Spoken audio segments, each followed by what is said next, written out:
Let's see if everybody can hear me. Last week I did a video on John Dillinger. Today we're going to do one on Bonnie and Clyde, because they're kind of similar in one way and aspect. Um, you have Bonnie Elizabeth Parker, who was born October 1st, 1910. She died May 23rd, 1934.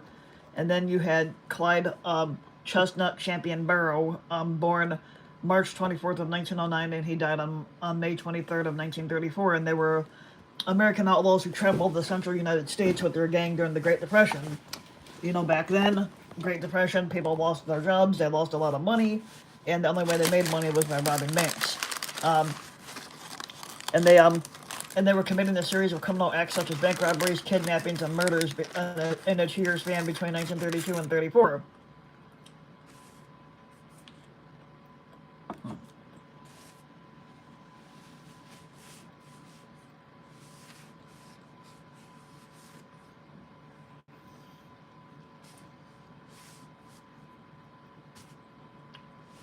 Now, the couple were known for their bank robberies and multiple murders, although they preferred to rob small stores or like gas stations that were in the rural areas. Now, their exploits they captured the attention of the American press and its readership during what is occasionally referred to as the Public Enemy era between 1931 and 34. Um, but on May 23rd of 1934, they were ambushed and killed on Louisiana Highway 154 in Bienville Parish, Louisiana, by law enforcement posse that was led by retired Texas Ranger Frank Hamer. And they are believed to have murdered at least 9 police officers and 3 civilians in their 2-year span of crimes. Um,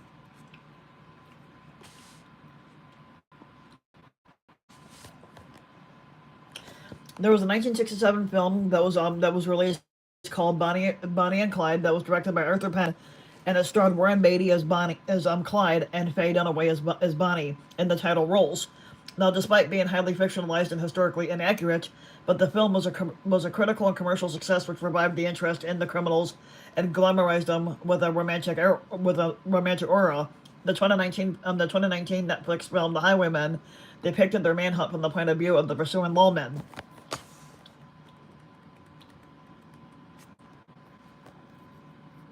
Now, Bonnie Elizabeth Parker was born in 1910 in Rowena, Texas, the second of 3 children. Her father, Charles, was born in 1884 and died in 1914, was a bricklayer who had died when Bonnie was only 4. Now, her mother, who's widowed, Emma Parker, born in 1885, died in 1944, moved her family back to her parents' home in Cement City, an industrial suburb in West Dallas, where she would work as a seamstress. Um,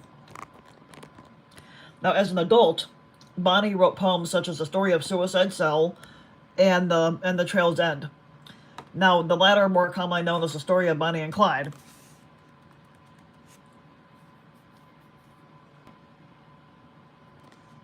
Now, now Parker was a bright child who thrived on attention. She enjoyed performing on stage and dreamt of becoming an actress in movies. But in her second year in high school, Parker met Roy Thornton, who was born in 1908 and died in 1937. The couple dropped out of school and married on September 25th, 1926, 6 days before her 16th birthday, which back then they did. Now the parents would have to approve of that. Now the marriage was marred by his frequent absences and brushes with the law and proved to be short-lived. They never divorced, but their paths never crossed again after January of 1929. Now, when she died, Parker was still wearing the wedding ring that Thornton had given her. Thornton was in prison when he heard of her death, commenting, "I'm glad they jumped out like they did. It's much better than being caught anyway." Sentenced to 5 years for robbery in 1933, and after attempting several prison breaks from other facilities, Thornton was killed while trying to escape from the Huntsville State Prison on October 3rd of 1937.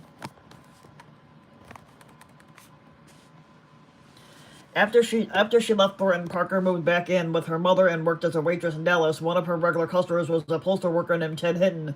In 1932, Hinton joined the Dallas County Sheriff's Department and eventually served as a member of the posse that killed Bonnie and Clyde. Parker briefly kept a diary early on in 1929 when she was 18, writing of her loneliness, her impatience with life in Dallas, and she loved photography.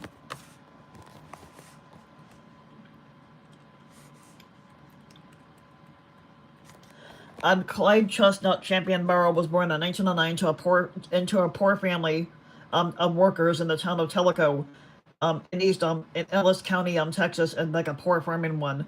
He was the fifth child of seven children of his father Henry, who was born in 1874 and died in 1957, and his mother Kumi Talitha Walker, born in 1874 and died in 1942.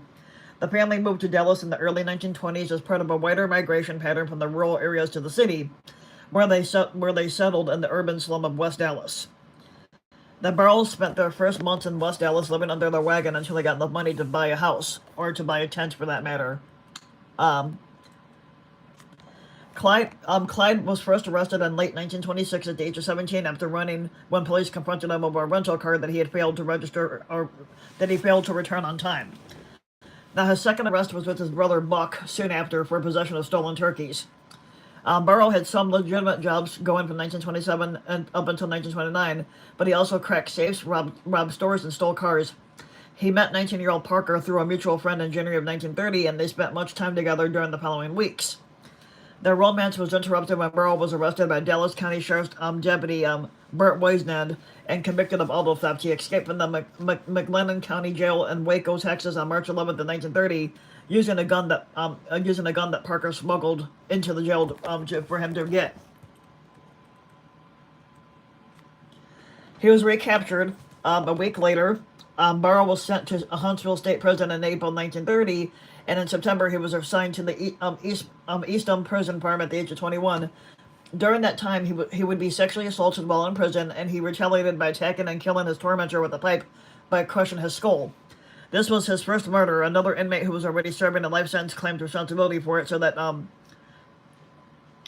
now, to avoid hard labor in the fields, Burrow purposely had two of his toes amputated in late January of 1932, either by another inmate or he did it himself. Nobody knows. Because of this, he walked with a limp for the rest of his life. The amputation slowed him down physically, making it harder to outrun law enforcement and limiting his mobility during many robberies. However, without his knowledge, his mother had successfully petitioned for his release, and he was set free 6 days after his intentional injury.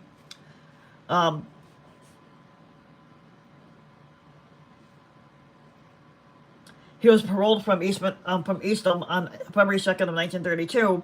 Now a hardened and bitter criminal, his sister Marie said something awful sure must have happened to him in prison because he wasn't the same person after he got out.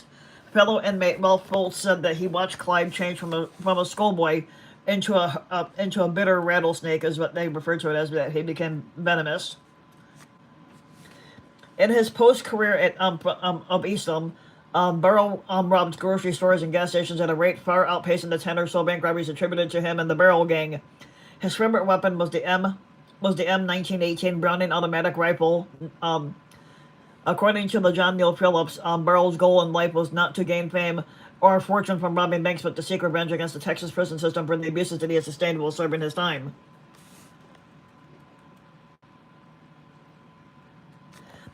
There are several different accounts of how Parker and Burrow first met. One of the more credible versions is that they met on January 5th of 1930 at the home of Burrow's friend Clarence Clay, which is at 105 Herbert Street in West Dallas. Burrow was only 20 years old and Parker was 19. Parker was out of work and staying with a female friend to assist her during her recovery from a broken arm. Now, Burrow dropped by the girl's house while Parker was in the kitchen making hot chocolate.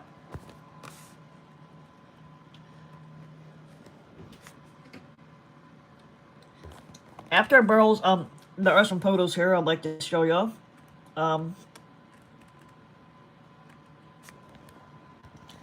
Now here's a picture of Bonnie and Clyde together. This picture was found in an abandoned hideout. Doesn't say where the abandoned hideout was. Here's a picture of Bonnie standing next to a car. Just a circle around 1932 to 1933. Let's zoom in there. Okay. Down at the bottom here, this is Clyde. Clyde Burrow sitting on a car. That's between 1932 and 33 also.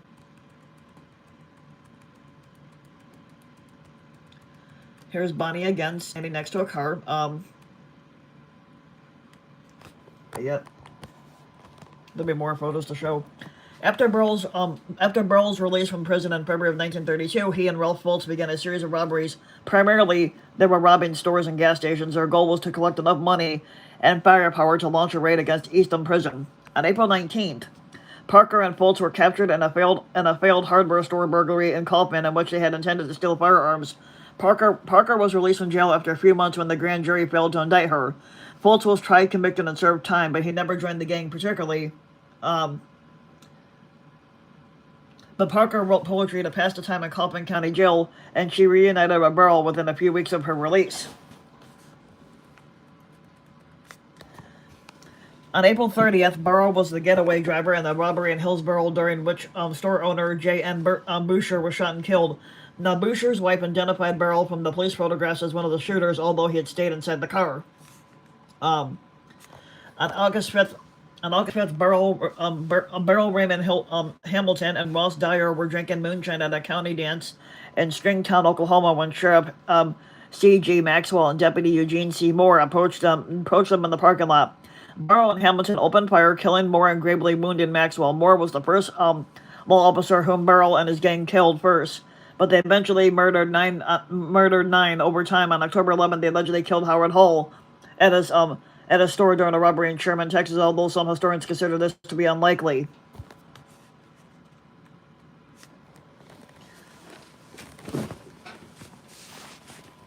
Oh, hold on here. Trying to eat breakfast and drink my coffee because it is fucking cold out.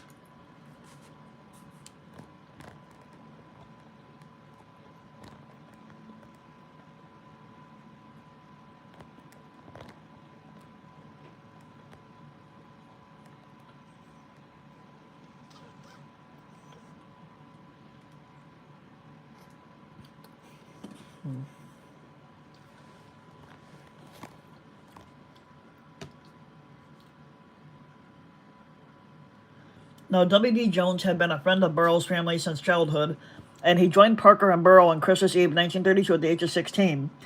And the three left Dallas that night. The next day, Christmas Day, 1932, Jones and Burrell murdered Doyle Johnson, a young family man, while still in his car in Temple.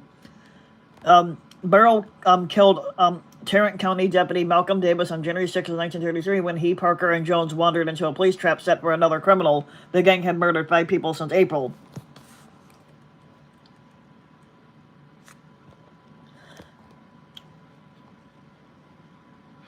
Buck and Blanche joined the Burrell gang. On March 22nd, 1933, Clyde's brother Buck was granted a full pardon, and he was released from prison.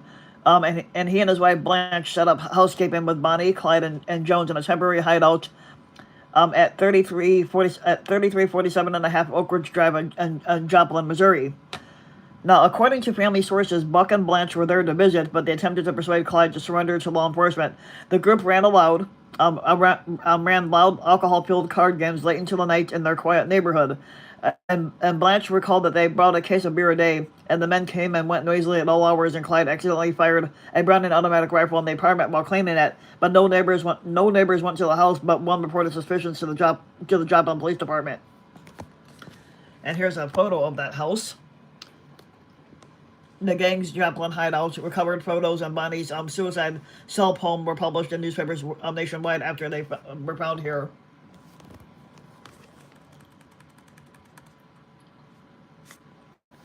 Now, the police assembled a five-man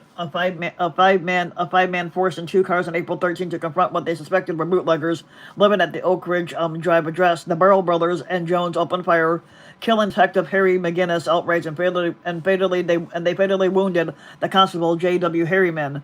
Parker opened fire with the bar as the others fled, forcing Highway Patrol Sergeant G.B. Collar to duck behind a large oak tree. Now, the .30 caliber bullets from the bar struck the tree and forced wood splinters into the sergeant's face. Parker got into the car with the others, and they pulled in Blanche from the streets where she was pursuing her dog Snowball. The surviving officers later testified that they had fired only 14 rounds in the conflict, but one hit Jones on the side, and one struck Clyde but was deflected by his suit coat button, and one grazed Buck after ricocheting off a wall. And this is a photo of W.D. Jones, who was a friend of the Bonnie and Clyde.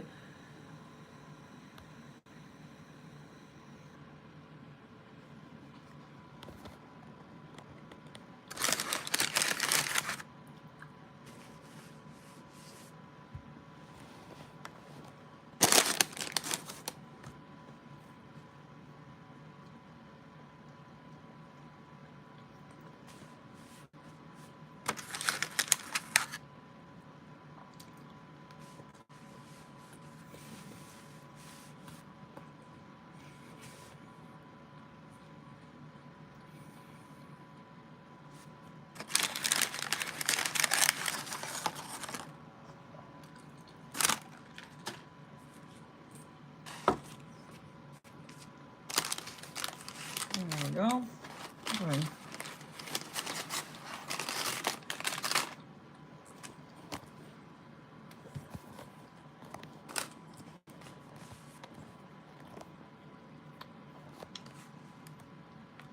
Now, the group escaped the police at Joplin, but left behind most of their possessions at the apartment, including Buck's parole papers, 3 weeks old, a large arsenal of weapons, a handwritten poem by Bonnie herself, and a camera with several rolls of undeveloped film. The police developed the film at the Joplin Globe and found many photos of Burrell, Parker, and Jones posing and pointing weapons at one another. The Globe sent the poem and the photos over the newswire, including the photo of Parker clenching a cigar in her teeth and a pistol in her hand. The Burrell gang subsequently became front-page news throughout the United States. Now, the photo of Parker posing with a cigar and a gun became popular. In this book, Go Down Together, The True Untold Story of Bonnie and Clyde, writer Jeff Geen noted, John Dillinger had a matinee idol,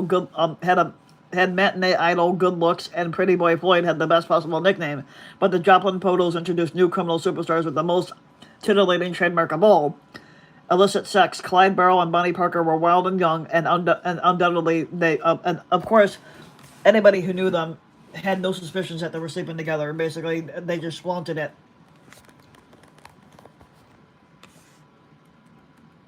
Now, the group ranged from Texas as far north as Minnesota for the next 3 months. In May, they tried to rob the bank in Lucerne, Indiana, and robbed the bank in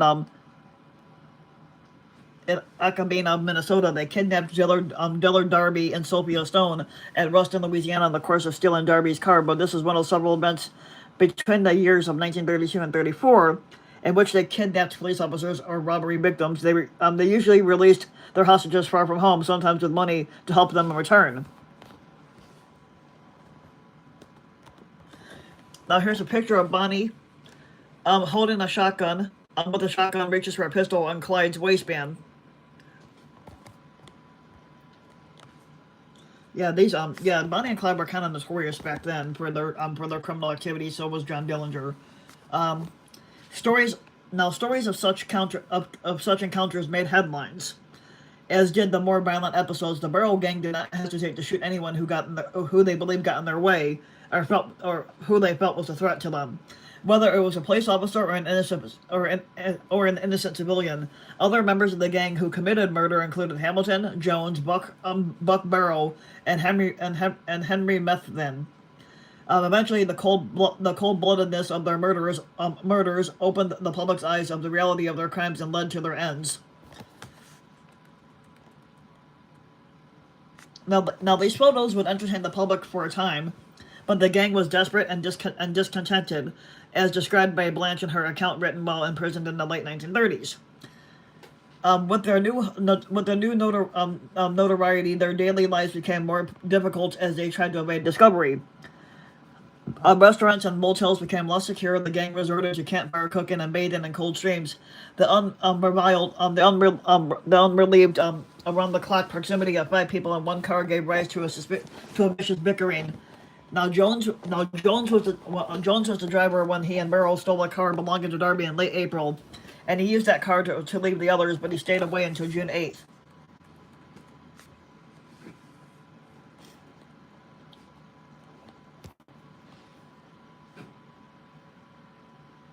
Now, Burrell failed to see warning signs at a bridge that was under construction on June 10th while driving with Jones and Parker near Wellington, Texas, and the car flipped into a ravine. Sources disagree on whether there was a gasoline fire or if Parker was doused with acid from the car's battery under the floorboards, but she sustained third-degree burns to her right leg, so severe that the muscles contracted and caused the leg to draw up. Jones observed she had been burned so bad that none of us thought she was going to live. The hide on her right leg was gone from her hip down to her ankle, and I could see the bone at places. Parker could hardly walk, but she either hopped on her good leg or was carried by Burrell. They got help from a nearby farm family, then kidnapped Collinsworth County Sheriff George Corey and City Marshal Paul Hardy.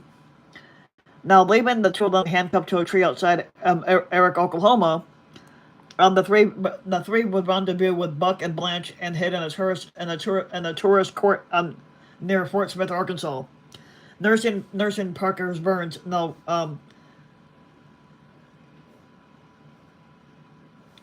Now, Buck and Jones bungled a robbery and murdered Town Marshal Henry D. Humphrey in Alma, Arkansas. Now, the criminals had to flee despite Parker's grave condition.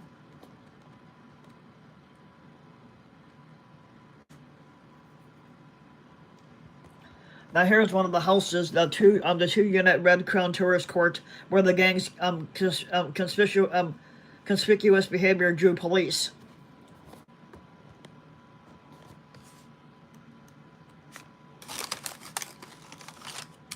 Ah, shit, Booker. Crumstein. Okay.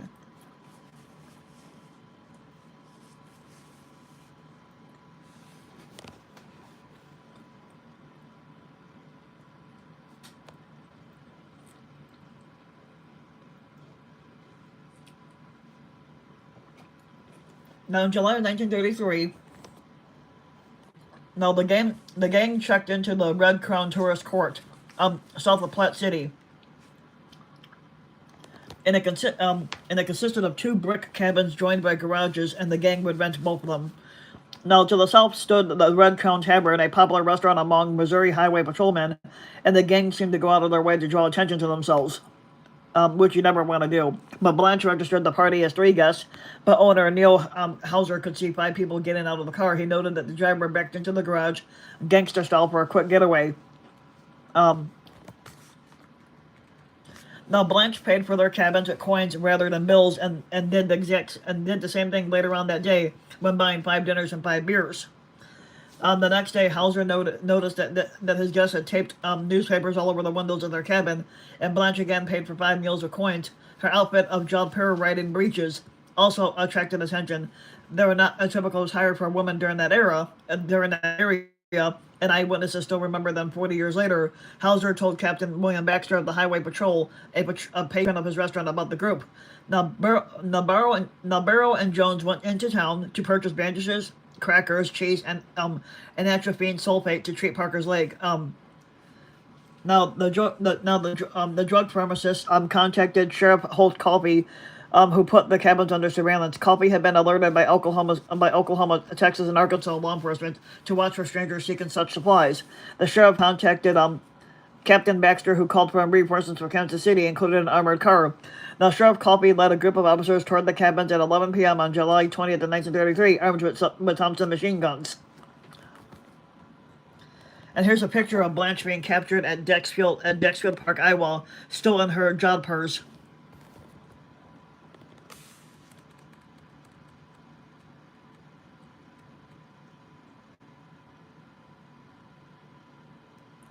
Now, in the gunfight that ensued, and the officer's 45 caliber Thompsons proved no match for Burrell's 30 caliber bar stolen on July 7th from the National Guard Armory at Enid, Oklahoma. The gang escaped when a bullet short-circuited the horn on the armored car, and the police officers mistook it for a ceasefire signal. They did not pursue the retreating Burrell vehicle. The gang had evaded the law once again, but Buck had been wounded by a bullet that blasted a large hole in the bone of his forehead and exposed his injured brain. Blanche was also nearly blinded by glass fragments.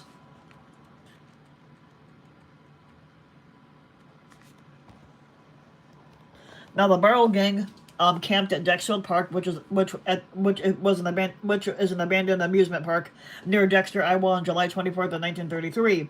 Buck was sometimes semi-conscious, and he even talked and ate, but his massive head wound and loss of blood were so severe that Burrell and Jones dug a grave for him because he wasn't going to be able to live. Residents noticed their bloody bandages, and officers determined that the campers were the Burrell gang.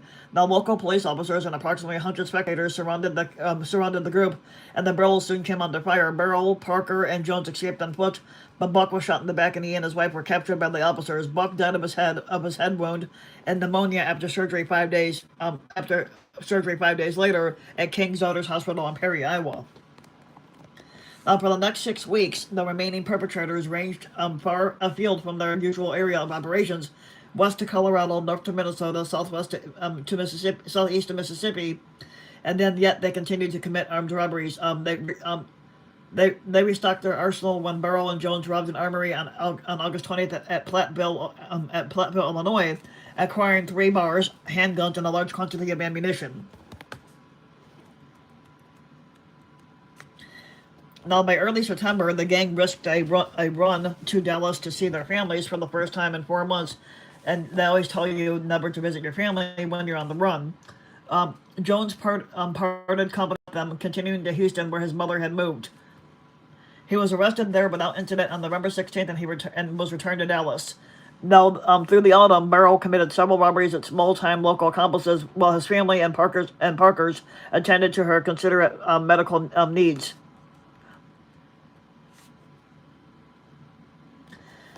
On November 22nd, they narrowly evaded arrest while trying to meet with family members near Sowers, Texas. Dallas Sheriff Schmid, Deputy Bob Alcorn, and Deputy Ted Hinton laid in wait nearby. As Burrow drove up, he sensed the trap and drove past his family's car, at which point Schmid and his deputies stood up and opened fire with machine guns and a bar. The family members in the crossfire were not hit, but a bar bullet passed through the car, striking the legs of both Burrow and Parker, but they would still escape. On November 28th, a Dallas grand jury delivered a murder indictment against Parker and Burrow for the killing in January of that year, nearly 10 months earlier, of Tarrant County Deputy Malcolm Davis. That was Parker's first warrants for any murder.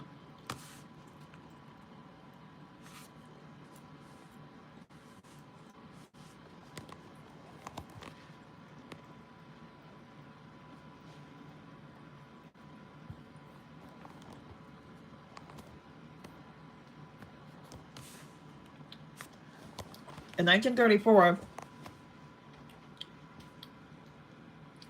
on January 16th, 1934, Burrow orchestrated the escape of Hamilton, Methvin, and several others in the Eastman breakout. The brazen raid generated negative publicity for Texas, and Burrow seemed to have achieved what historian Phillips suggests was his overriding goal: to get revenge on the Texas Department of Corrections for the abuse that he suffered while out there. Now, Burrow gang member Joe Palmer shot Major Joe Carlson during his escape, and Carlson would die a few days later in the hospital. This attack attracted the full power of the Texas and federal government to the manhunt for Burrow and Parker. As Carlson struggled for life, Prison Chief Lee Simpson reportedly promised him that all persons involved in the breakout would be hunted down and killed. All of them eventually were, except for Methvin, who preserved his life by turning on the gang and setting up the ambush of Burrow and Parker. Now here's a picture of former Texas Ranger Frank Hamer, the Burrow gang's relentless shadow after the notorious Eastman prison breakout.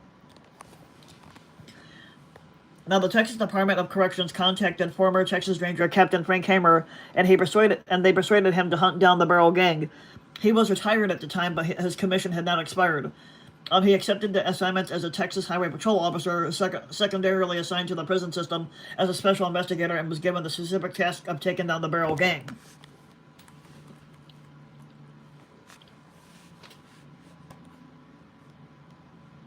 Now, Hamer was a tall, burly man, and he was taciturn. He was unimpressed by authority and driven by an inflexible adherence to right, or what he thinks would be right. For 20 years, he had been feared and admired throughout Texas as the walk-in embodiment of the one riot, one ranger ethos. He had acquired a formidable reputation as a result of several spectacular captures and the shooting of a number of Texas criminals out in that area. He was officially credited with 53 kills, and he suffered 17 wounds for it.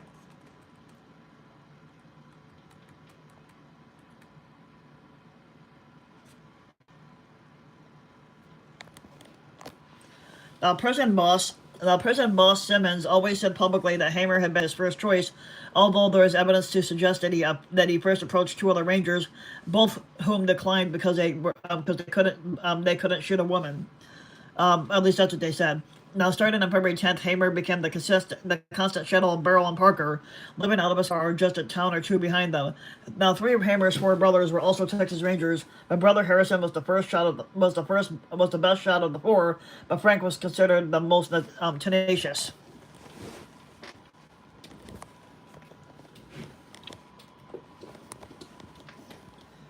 On Easter Sunday, April 1st of 1934, at the intersection of Route 114 and Dove Road near Grapevine, Texas, now Salt Lake Highway Patrolman H.D. Murphy and Edward Bryant Wheeler stopped their motorcycle. I'm thinking that a motorist needed assistance. Now, Burrow and Methvin or Parker opened fire with a shotgun and handgun. killing both officers. An eyewitness account said that Parker fired the fatal shots, and this story received widespread coverage. Now, Methvin later claimed that he fired the first shot after mistakenly assuming that Burrow wanted the officers killed, but Burrow joined in, firing at patrolman Murphy.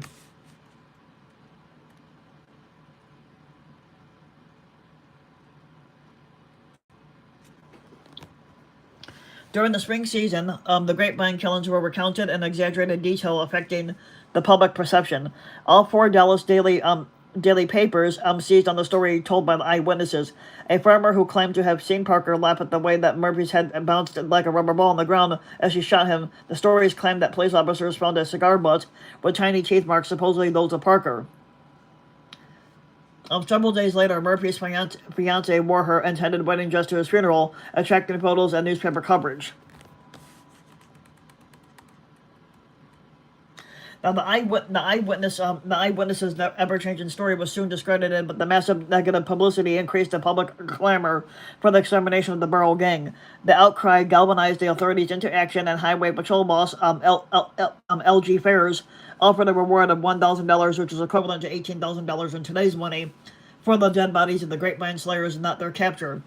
Just the bodies. Texas Governor Ma Ferguson added another reward for $500 each for the two killers, which meant that for the first time there was a specific price on Bonnie and Clyde's head, since they were so widely believed to have shot H.D. Murphy.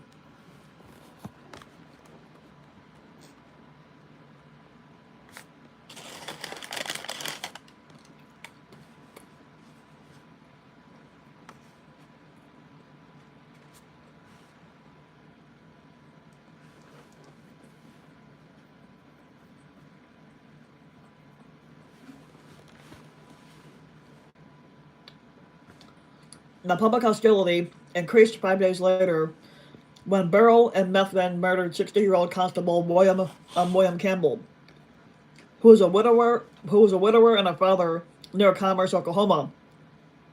They kidnapped Commerce Police Chief Percy Boyd, who crossed the state line into Kansas. When then they let him go, giving him a clean shirt, a few dollars, and a request from Parker to tell the world that she did not smoke cigars. But Boyd identified both Burrow and Parker to authorities, but he never learned Methvin's name. Now, the resultant arrest warrant for the Campbell murder specified Clyde Burrow, Bonnie Parker, and a John Doe. Historian Knight writes, for the first time, Bonnie was seen as a killer, actually pulling the trigger just like Clyde, but whatever chance she had for clemency had just been reduced. Now, the Dallas Journal ran a cartoon on its editorial page showing an empty electric chair with a sign on it saying reserved, adding the words Bonnie and Clyde, and you'll see that picture here.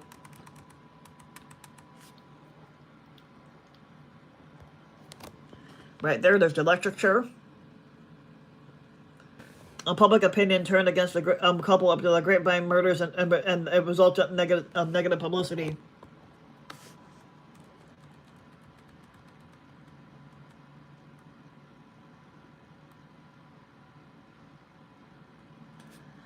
This is referred to as the Gibbsland Posse, which was Alcorn, Jordan, and Hamer in the back.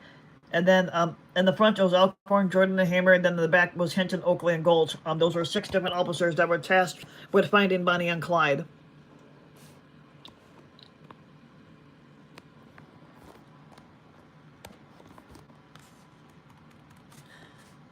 By May of 1934, Burrow had 16 warrants outstanding against him for multiple counts of robbery, theft, auto theft, escape, assault, and murder in 4 different states. Hamer, who had begun tracking the gang on February 12th, led the posse. He had studied the gang's movements and found that they were swung in a circle skirting the edges of 5 Midwestern states, exploiting the state line rule that prevented officers from pursuing a fugitive into another jurisdiction. Burrow was constant in his movements, so Hamer charted his path and predicted where he would go. The gang's itinerary centered on family visits, and they were due to see Methvin's family in Louisiana. Unbeknownst to Hamer, Burrow had designated Methvin's parents' residence as a rendezvous in case they were separated. Methvin had become separated from the rest of the gang in Shreveport, and Hamer's posse was composed of 6 men. Texas officers Hamer, Hinton, Alcorn, and B.M. Maney Gold, and Louisiana officers Henderson Jordan and Prentice Morrow Oakley.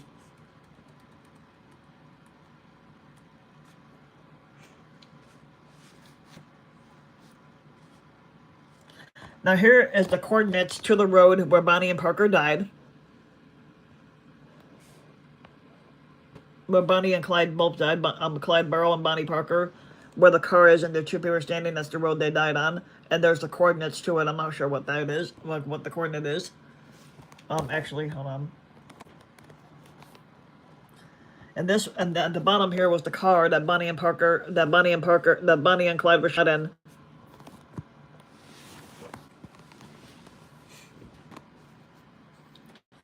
So on May 21st, the four posse members from Texas were in Shreveport when they learned that Burrow and Parker were planning to visit Ivy Methvin and B and Bill Parrish that evening. The full posse set up an ambush along Louisiana State Highway 154 south of Gibbsland towards Sales. Henchmen recounted that the lawmen were in place by 9 p.m. and they waited throughout the whole day of May 22nd with no sign of the perpetrators. Other accounts said that the officers set up on the evening of May 22nd. At approximately 9:15 a.m. on May 23rd, the posse was still concealed in the bushes and almost ready to give up when they heard a vehicle approaching at high speed. In their official reports, they stated that they had persuaded Methvin to position his truck on the shoulder of the road that morning. They hoped Burrow would stop to speak with him, putting his vehicle close to the posse's position in the bushes. The vehicle proved to be the Ford V8 with Burrow at the wheel, and he slowed down as hoped. But the 6 lawmen opened fire while the vehicle was still moving. Oakley fired first, probably before any order to do so, and Burrow was shot in the head and he died instantly from Oakley's first shot. To Hinton reported hearing Parker scream. The officers fired about 130 rounds into the car, emptying each of their weapons into the car. Now the 2 survived several bullet wounds over the years in the confrontations with the law. On this day, any of Bonnie Parker's and Clyde Burrow's wounds would have proven to be fatal anyway.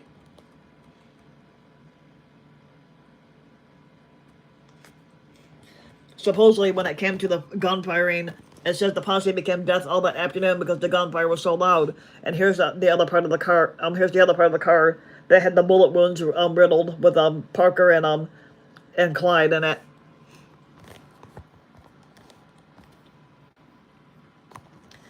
Each of the 6 officers had a shotgun and an automatic rifle and pistols. They opened fire with the automatic rifles first, but they were emptied before the car got even with us. Then we used shotguns, and there was smoke coming from the car, and it looked like it was on fire. After shooting the shotguns, we emptied the pistols at the car, which had passed us, and ran into a ditch about 50 yards on down the road. It almost turned over, but we kept shooting at the car even after it stopped, and we weren't taking any chances.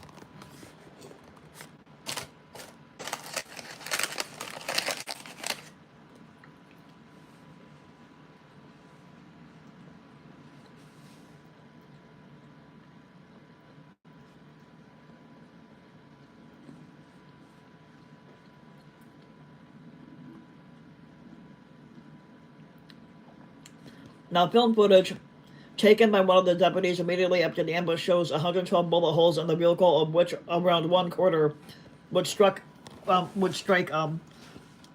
Bonnie and Clyde.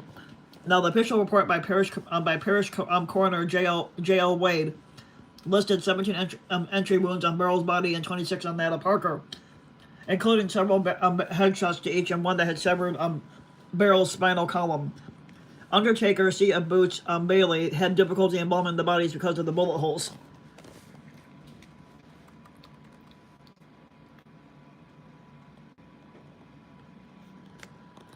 Now, the defense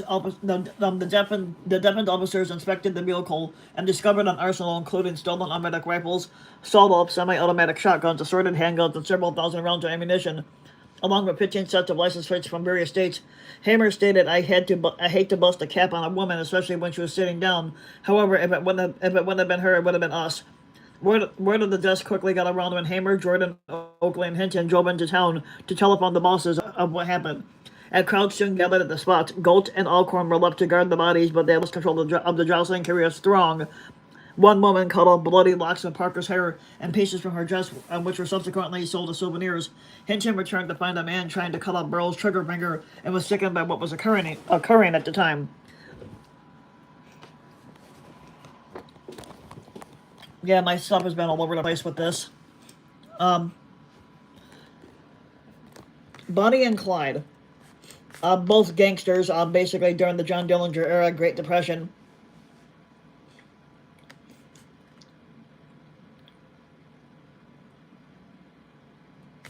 Now, arriving at the scene, the coroner reported that nearly everyone had begun collecting souvenirs, such as shell casings, silvers of glass from the shattered car windows, and bloody pieces of clothing from the garments of Bonnie and Clyde. And one eager man had opened his pocket knife and was reaching into the car to cut off Clyde's left ear. Here's when Bonnie and Clyde were murdered. Here's what they found in the car, and these are all the weapons that they found.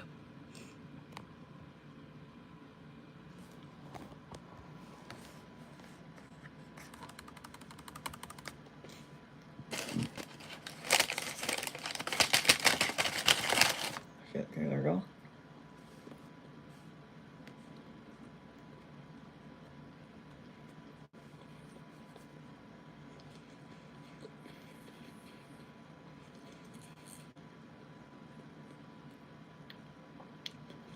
So Hinton enlisted Hamer's help in controlling the circus-like atmosphere, and they got people away from their car. The posse toured the Ford, with the dead bodies still inside, to the Conger furniture store and funeral parlor in downtown Arcadia, Louisiana.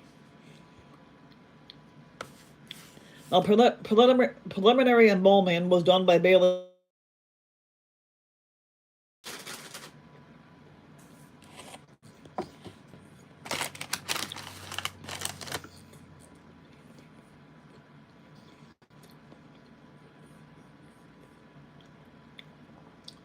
So you had preliminary embalming was done by Bailey in a small preparation room in the back of the furniture store, as it was common for furniture stores and undertakers to share the same space. The population of the Northwest Louisiana town reportedly swelled from 2,000 from 2,000 people to 12,000 within a few short hours. Now, curious throngs of people arrived by train, horseback, carriage, and plane. Beer normally sold for 15 cents a bottle, but it jumped to 25 cents that day. And sandwiches quickly sold out. Henry Burrell identified his son's body, and then he sat weeping in a rocking chair in the furniture section.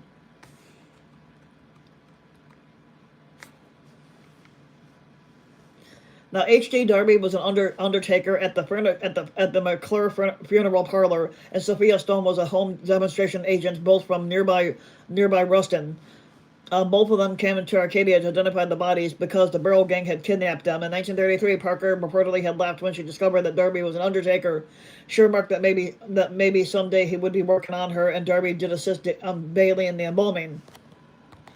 Now here's a picture of Bonnie Parker's grave. Can't really read it, but let's see here.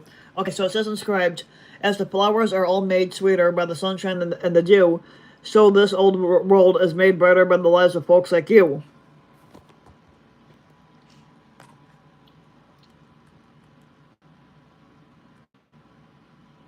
Now, Bonnie and Clyde had made wishes to be buried side by side, but the Parker family would not allow it. Her mother wanted to grant her a final wish to be brought home, but the mob surrounding the Parker house made that impossible.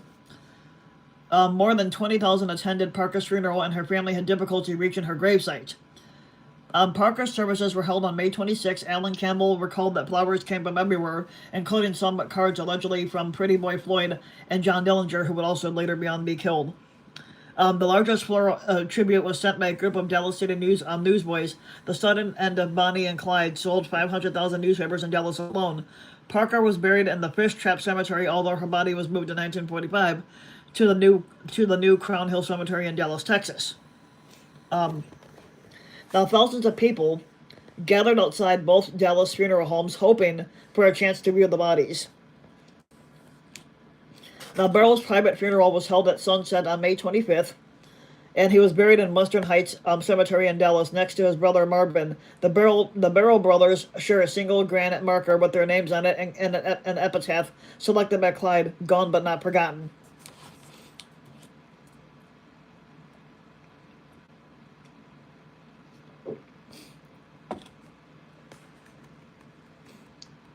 The American National Insurance Company of Galveston, Texas, paid the life insurance life insurance policies in full on Beryl and Parker. Since then, the policy of payouts has changed to exclude payouts in cases of deaths caused by any criminal act by the insured. Now, the 6 men of the posse were each to receive 1/6 share of the reward money for killing Bonnie and Clyde. Um, Now, Dallas Sheriff Smead had promised Hinton that this would total some $26,000, but most of the organizations that had pledged reward funds reneged on their pledges. In the end, each lawman earned $200, which is equivalent to $4,821 in today's money, but for his efforts and collective memorabilia. In the summer of 1934, the new federal statutes made bank robbery and kidnapping federal offenses. No, they were. I think they were just boyfriend and girlfriend. They weren't officially married. In the summer of 1934, new federal statutes made bank robbery and kidnapping federal offenses. The growing coordination of local authorities by the FBI, plus two-way radios on police cars, combined to make it more difficult to carry out series of robberies and murders than it had been just months before. Now, 2 months after Bonnie and Clyde were killed in Gibson, Dillinger was shot and killed on the streets of Chicago. 3 months after that, Freddie Boy Floyd was killed in Ohio. And 1 month after that, Babyface Nelson was killed somewhere in Illinois. As of 2018, Parker's niece and last known surviving relative has campaigned to have her aunt buried next to Burrow. And here's Clyde Parker, Clyde Burrow's and his brother's gravesite, where it's inscribed "Gone but not forgotten."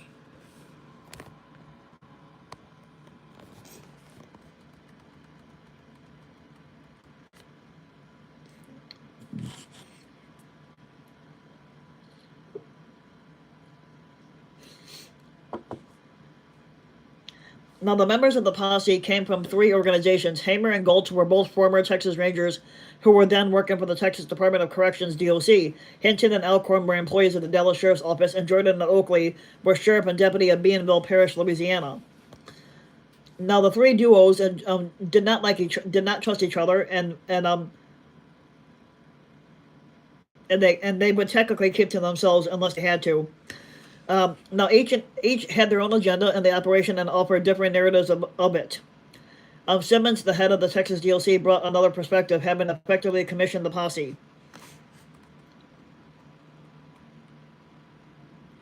Now, Schmidt had tried to arrest Burrow in Sowers, Texas, back in November of 1933, but failed. Now, Schmidt had called halt and gunfire would erupt from the outlaw car, which made a quick U-turn and sped away. Schmidt's Thompson's submachine gun jammed on the first round, and he could not get off one shot. In the pursuit of Burrow, it was impossible because the posse had packed their cars at a distance to prevent them from being seen.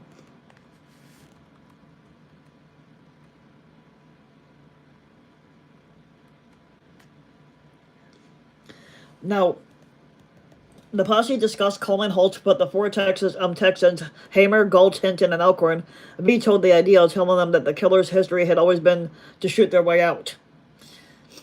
As it had occurred in Platte City, Dexfield Park, and Sowers, when the ambush occurred, Oakley stood up and opened fire, and other officers opened fire immediately after.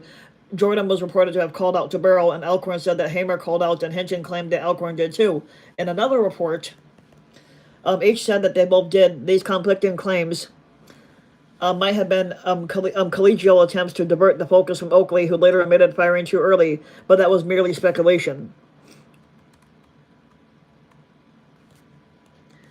In 1979, Hinton's account of the saga was published in something called Ambush, the real story of Bonnie and Clyde. His version of the Methvin's family involvement in the planning and execution of the ambush was that the posse had tied Methvin's father, Ivy, to a tree the previous night to keep him from warning off the couple. Hinton would later claim that Hamer made a deal with Ivy. If he kept quiet about being tied up, his son would escape prosecution for the two Grapevine murders. Hinton alleged that Hamer made every member of the posse swear that they would never divulge the secret, but other accounts placed Ivy at the center of the action, not tied up, but on the road, waving for Burrow to stop. Hinton's memoir suggests that Parker's cigar in the famous cigar photo had been a ruse, and that it was retouched as a cigar by darkroom staff at the Joplin Globe. While they prepared the photo for publication, Ginn says that some people who knew Hinton suspected that he became delusional late in life.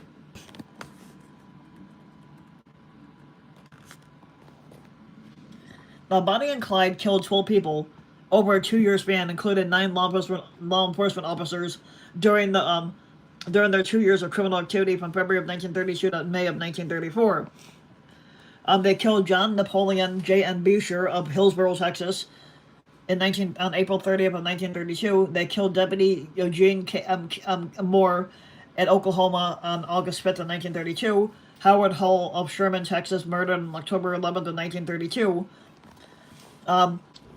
Doyle Johnson of Temple, Texas, murdered on December 26th of 1932. Deputy Malcolm Simmons Davis of Dallas, Texas, murdered on January 6th of 1933. And Joplin. Constable John Wesley West Harriman of Joplin, Missouri, murdered on April 13th of 1933. Town Marshal Henry Dallas Humphrey of Alma, Arkansas, murdered on June 26th of 1933. Prison guard Major Joseph Crelston of Huntsville, Texas, murdered on January 16th, 1934, in Houston County, Texas.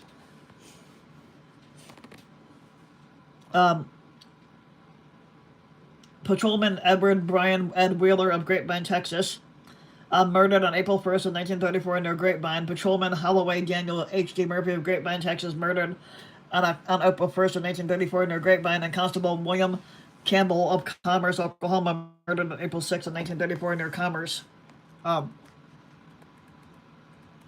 So not only were Bonnie and Clyde thieves, but they were also murderers, where they killed people. They killed 12 people in all.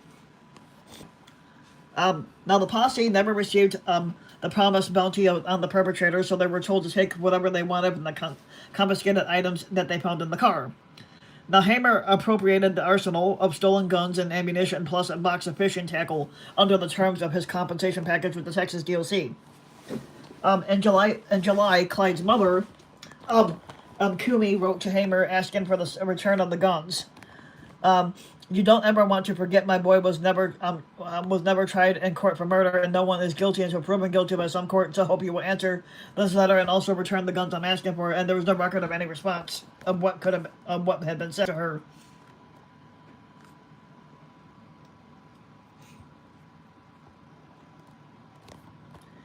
Now, Alcorn claimed a barrel saxophone from the car, but he later returned it to the Barrel family.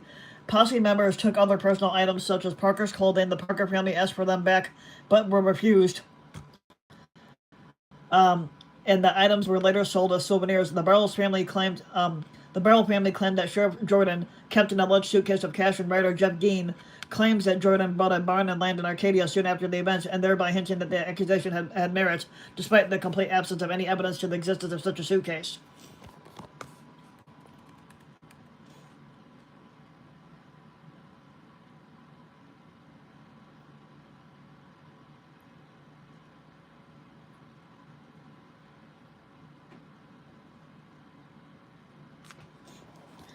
Jordan attempted to keep the death car, but Ruth Rowan of Topeka, Kansas, the vehicle's legal owner, sued him. Jordan relented and allowed her to claim it back in August of 1934, still covered with blood and human tissue. The engine still ran despite the damage to it, and that the vehicle took during the ambush. Now, Warren picked up the car in Arcadia and drove it to Shreveport, Louisiana, still in its gruesome state, and from there, she trucked it to Topeka. The bullet-riddled Ford became a popular travel attraction. The car was displayed at fairs, amusement parks, and flea markets for 3 decades, and it soon became a fixture at a Nevada racetrack. And there was a charge of $1 to sit in it, which probably more than likely, if it's still around, it would cost more to sit in it now. And here's a picture of it being on full display wherever the fuck it's at. And you can see that here, that the car is still on full display at some museum.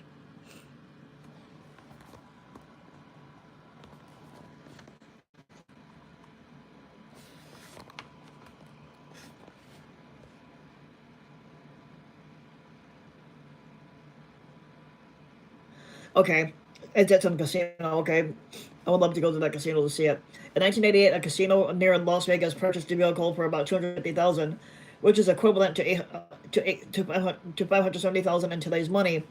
As of 2024, the car and the shirt Burrow was wearing when killed are displayed behind a glass panel at Primm Valley Resort in Primm, Nevada, alongside Interstate 15.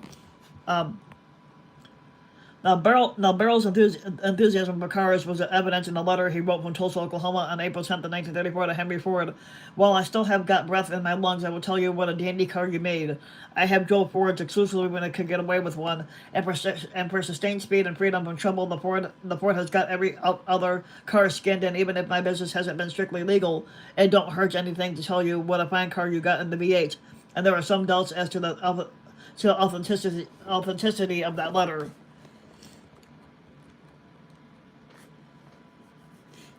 And here's a picture of a guy that had been with Bonnie and Clyde's gang, but Henry Methvin's escaped prosecution for the two Grapevine, Texas murders was because of his father's cooperation with the posse. He was prosecuted for other crimes in Oklahoma, where he was convicted and served 8 years instead of what he would have served.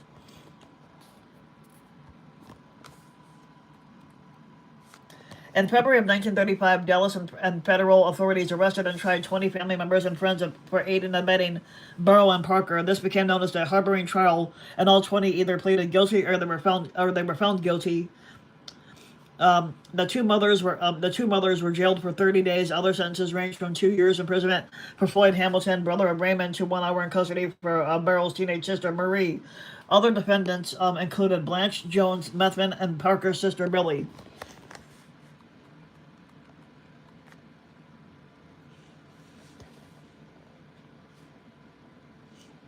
Now, Blanche was permanently blinded in her left eye during the 1933 shootout at Dixfield Park. She was taken into custody on the charge of assault with intent to kill, and she was convicted and sentenced to 10 years in prison, but was paroled in 1939 for good behavior. Now, she would return.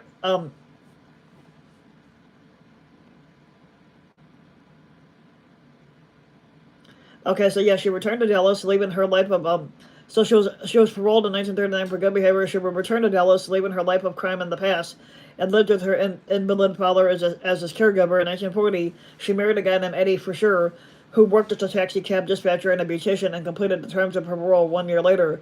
She would live in peace with her husband until he died of cancer in 1969.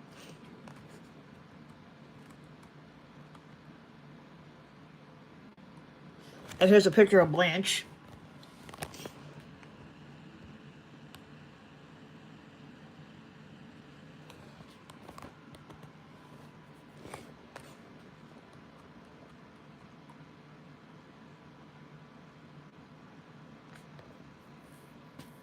Warren Beatty would approach Blanche to purchase the rights to her name for use in the 1967 film Bonnie and Clyde, and she agreed to the original script, but she objected to her characterization by Estelle Parsons in the final film, describing the actress's Academy Award-winning portrayal of her as a screaming horse's ass. Despite this, she maintained a firm friendship with Beatty, and she died from cancer at age 77 on December 24th, 1988, and was buried in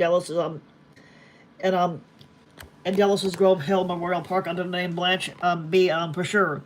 Now, Barrel cohorts Hamilton and Palmer, who escaped Eastman in January 1934, were both recaptured. Both were convicted of murder and executed in the electric chair at Huntsville, Texas, just 4 months after they were recaptured.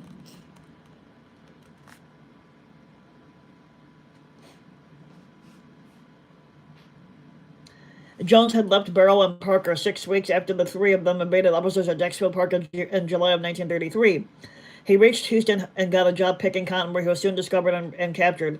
He was returned to Dallas, where he dictated a confession in which he claimed to have been kept a prisoner by Barrow and Parker. Some of the more lurid lies that he told concerned the gang's sex lives, and this testimony gave rise to many stories about Barrow's ambiguous sexuality. Jones was convicted of the murder of Doyle Johnson and served a lenient sentence of 15 years instead of what he could have gotten. And here's a picture of Jones. Jones served 6 years in prison, convicted of one murder, indicted for another, and suspected of an additional two committed as a juvenile.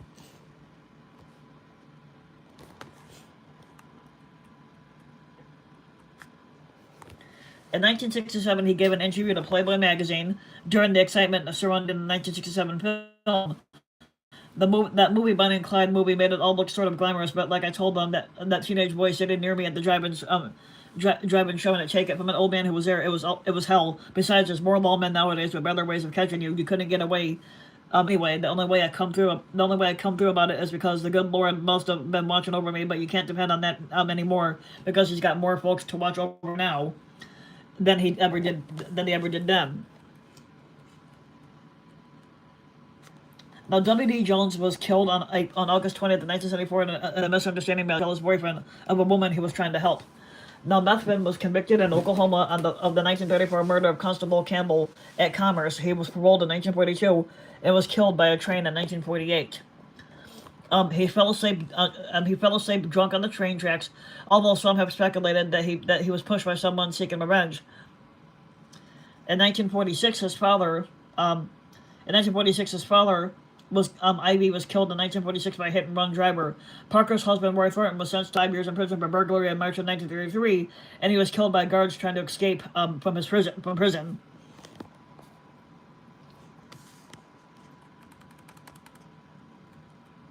Now Hamer returned to a quiet life as a freelance security consultant for oil companies. According to Gein, his reputation suffered somewhat after Gippsland because many people felt that he had not given Merrill and Parker a fair chance to surrender, and he made headlines again in 1948 when he and Governor Coke Stevenson unsuccessfully challenged the vote total achieved by Lyndon Johnson during the election of the U.S. Senate, and he died in 1955 at the age of 71 after several years of poor health. Bob Alcorn died on May 23rd, 1964, 30 years to the day after the Gippsland ambush. Now, Prentice Oakley admitted to friends that he had fired prematurely, and he succeeded Henderson Jordan as sheriff of Bienville Parish in 1940. On April 1st of 2011, officials of the Texas Rangers, Texas Highway Patrol, and Texas Department of Public Safety honored the memory of patrolman Edward Brian Wheeler, who was murdered along with Officer H.D. Murphy by the Barrel Gang on Easter Sunday on April 1st of 1934. They presented the Yellow Rose of Texas commendation to his last surviving sibling, who was 95-year-old Ella Wheeler McLeod of San Antonio, giving her a plaque and framed portrait of her brother. So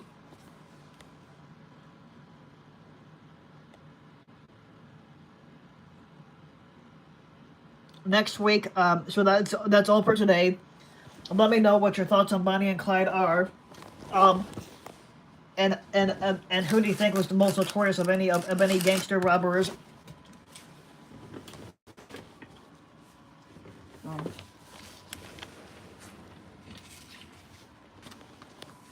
Look at this.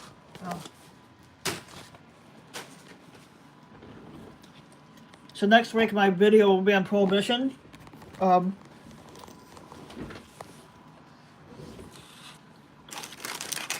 Prohibition was the ban of alcohol, which now you can sell alcohol anywhere now. Unless it's a dry county, then you can't have it. But back in the 1930s, it was illegal to buy alcohol and sell it.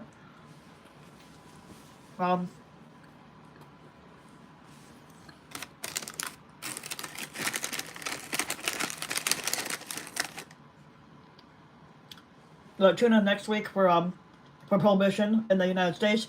So if you like the video, give the video a like and subscribe to my channel, or Rusty the King. If you want to see more videos like this, you can also check out my other channel, RBW King. Leave a comment, let me know what you guys are thinking, and thanks for listening.